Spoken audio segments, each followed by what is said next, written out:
नमस्कार दोस्तों। तो आज के इस वीडियो में हम फैक्टर ऑफ सेफ्टी क्या होता है ये देखेंगे, उसके इम्पोर्टेंस को भी समझेंगे और एग्जांपल देखेंगे रियल लाइफ में।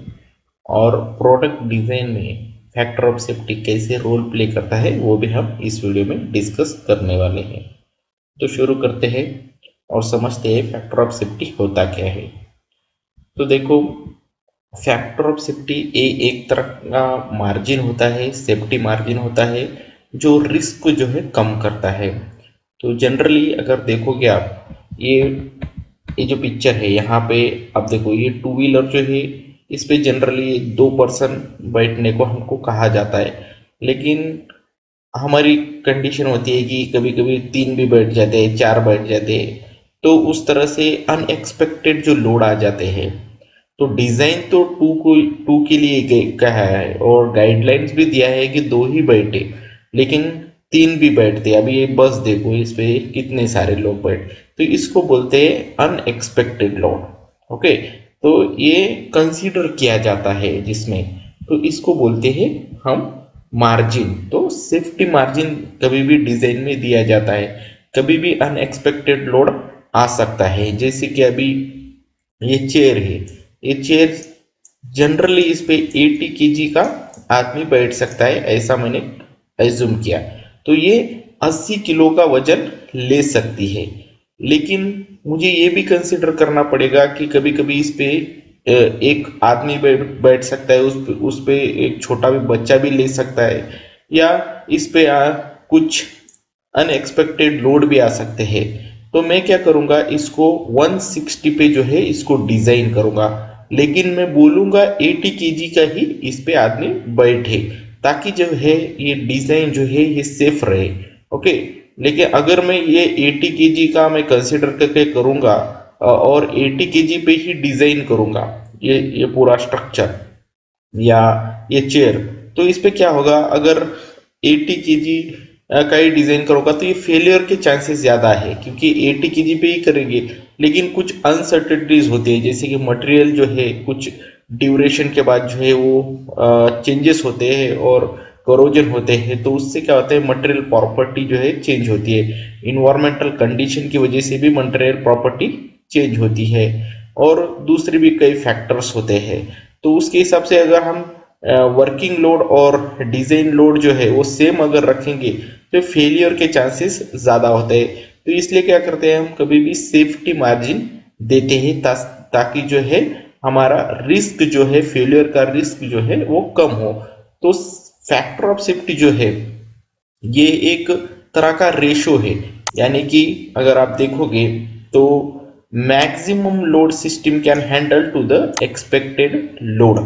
तो ये रेशो है, जिसे कि मैक्सिमम लोड, अगर इस पे suppose maximum load system can handle, मैंने किया कि 160, जैसे कि यहाँ पे ये 80 केजी, इस पे बैठने वाला 80 केजी है, लेकिन मैं डिजाइन करूंगा उसको 160 पे, लेकिन इस पे एक्सपेक्टेड लोड कितना है, बैठना कितना चाहिए, 80 किलो का ही पर्सन बैठ सकता है मैक्सिमम।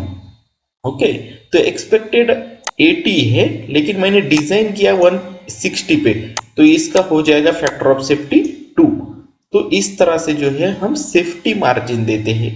ये सेफ्टी मार्जिन जो है कंपोनेंट लेवल पे भी हो सकता है या पूरा एक सिस्टम लेवल पे भी हो सकता है, यानी कि एक छोटा कंपोनेंट ये कैसे डिसाइड करते हैं हम, ये हम अंडरस्टैंड करते हैं कि उस क्रिटिकल कंपोनेंट कौन से है और नॉन क्रिटिकल कंपोनेंट कौन से है, तो उसके हिसाब से जो है सेफ्टी मार्जिन या फैक्टर ऑफ सेफ्टी जो है वो चेंज होता है। जैसे कि अभी देखो, एलिवेटर पे एक्सपेक्टेड लोड है 1000 केजी, लेकिन मैं इसको डिजाइन करूंगा टू 2500 पे, यानी कि ढाई 2500 केजी पे मैं इसको डिजाइन करूंगा। तो इसका फैक्टर ऑफ सेफ्टी हो जाएगा 2.5, यानी कि इसको डिवाइडेड बाय 1000 अगर मैंने किया तो ये आ जाएगा इतना। और ब्रिज की देखेंगे तो ये कितना होगा, 10,000 कार पर डे, लेकिन मैं इसको करूंगा 30,000 कार पर डे कंसीडर करूंगा मैं। ये कंसीडर करके इसको फैक्टर ऑफ सेफ्टी दिया मैंने 3। तो ये 3 फैक्टर ऑफ सेफ्टी पे ब्रिज जो है डिजाइन हुआ। तो इस तरह से जो है फैक्टर ऑफ सेफ्टी कभी भी एक से ज्यादा होनी चाहिए। एक से ज्यादा यानी कि ये अब सपोज 100 kg है, तो 100 kg का मैं 100 kg पे ही नहीं डिजाइन करूंगा, उससे ज्यादा करूंगा, यानी कि 120 हो सकता है, 130, 200, 400। इट डिपेंड्स करता है कि एप्लीकेशन क्या है और वहां की रिक्वायरमेंट क्या है, लोडिंग कंडीशन कितनी आ रही है। तो अगर मैं सेम टू सेम पे डिजाइन करूंगा, 1000 kg आ रहा है और 1000 kg आ रहा है और 1000 kg पे ही अगर मैं सिस्टम को डिजाइन करूंगा, तो फेलियर चांसेस बहुत ज्यादा है, क्योंकि अनएक्सपेक्टेड लोड होता है। मटेरियल जो है उसमें अनसर्ट चेंजेस हो सकते हैं, मटेरियल प्रॉपर्टी में वीक हो सकता है, मैन्युफैक्चरिंग डिफेक्ट्स हो सकते हैं। तो ये फैक्टर ऑफ सेफ्टी हमें कंसिडर करना बहुत जरूरी है डिजाइन फेज में। तो अगर आप देखोगे तो फैक्टर ऑफ सेफ्टी का रोल प्रोडक्ट डिजाइन में तो मटेरियल सिलेक्शन में बहुत बड़ा रोल प्ले करता है। क्योंकि कैसा होता है, मटेरियल पे बहुत ज़्यादा डिपेंड होता है कि वो स्ट्रक्चर कैसा रहे।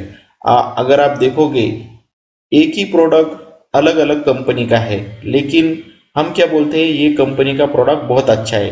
क्यों अच्छा है? क्योंकि वहाँ का जो मटेरियल सिलेक्शन होता है या फैक्टर ऑफ सेफ्टी कंसिडर किया जाता है वो अच्छा होता है, उस पर हम ट्रस्ट कर सकते हैं। तो ज़्यादा फैक्टर ऑफ सेफ्टी यानी कि फैक्टर ऑफ सेफ्टी अगर ज़्यादा बढ़ा दिए तो सेफ्टी मार्जिन तो हमारा बढ़ जाता है, यानी कि फेलियर के चांसेस तो कम होते हैं लेकिन कॉस्ट भी बढ़ता है।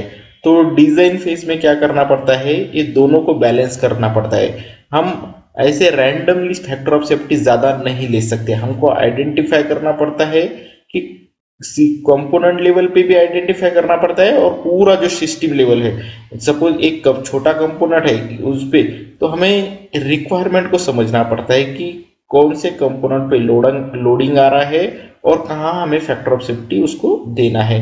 तो ये factor of safety component to component vary करता है, सिस्टम टू सिस्टम वेरी करता है कि हमें कितना लेना चाहिए।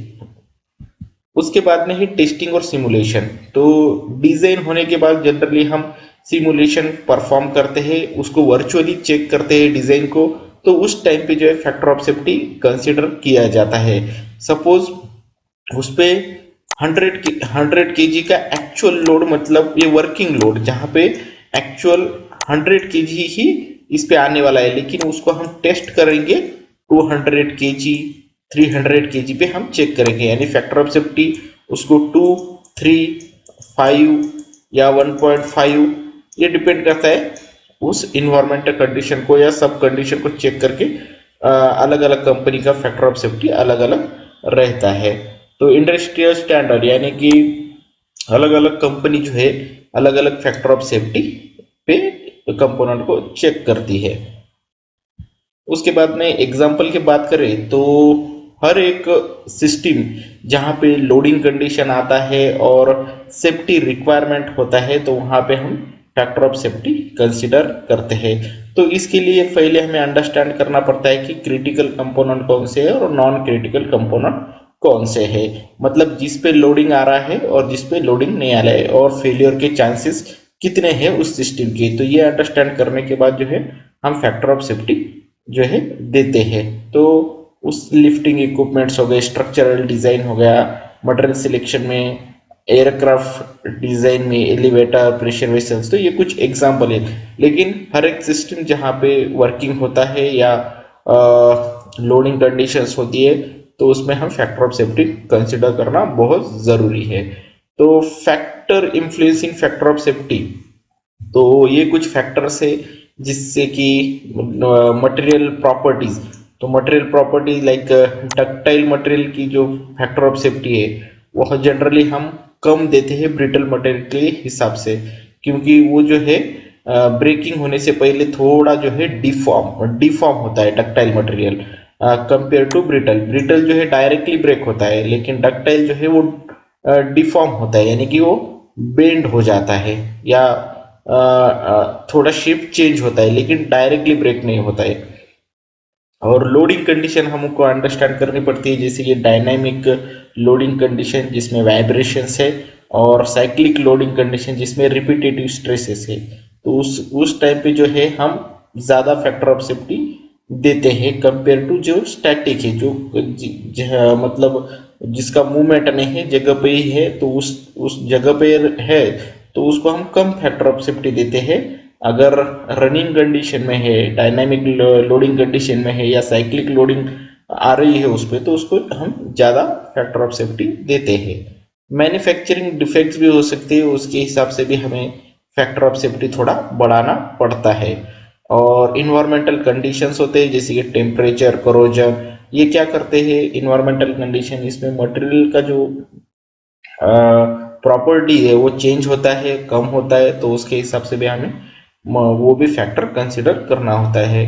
तो सेफर साइड में जो है हम फैक्टर ऑफ सेफ्टी सिलेक्ट करते हैं। और बहुत इंपॉर्टेंट है कि कॉन्सिक्वेंस ऑफ फेलियर, तो फेलियर को अंडरस्टैंड करना पड़ता है कि किस तरह का फेलियर आ सकता है, किस तरह की लोडिंग कंडीशन हो सकती है, तो उसके हिसाब से भी हम फैक्टर ऑफ सेफ्टी सिलेक्शन करते हैं। जैसे कि क्रिटिकल एप्लीकेशन और नॉन क्रिटिकल एप्लीकेशन को देखना पड़ता है कि कौन सा कंपोनेंट क्रिटिकल है और कौन सा कंपोनेंट नॉन क्रिटिकल है। ओके, तो उसके हिसाब से कंपोनेंट लेवल और सिस्टम लेवल पे हम फैक्टर ऑफ सेफ्टी अलग अलग देते हैं। तो दोस्तों, आई होप ये वीडियो आपको अच्छा लगा होगा। तो वीडियो देखने के लिए धन्यवाद, मिलते हैं अगले वीडियो में।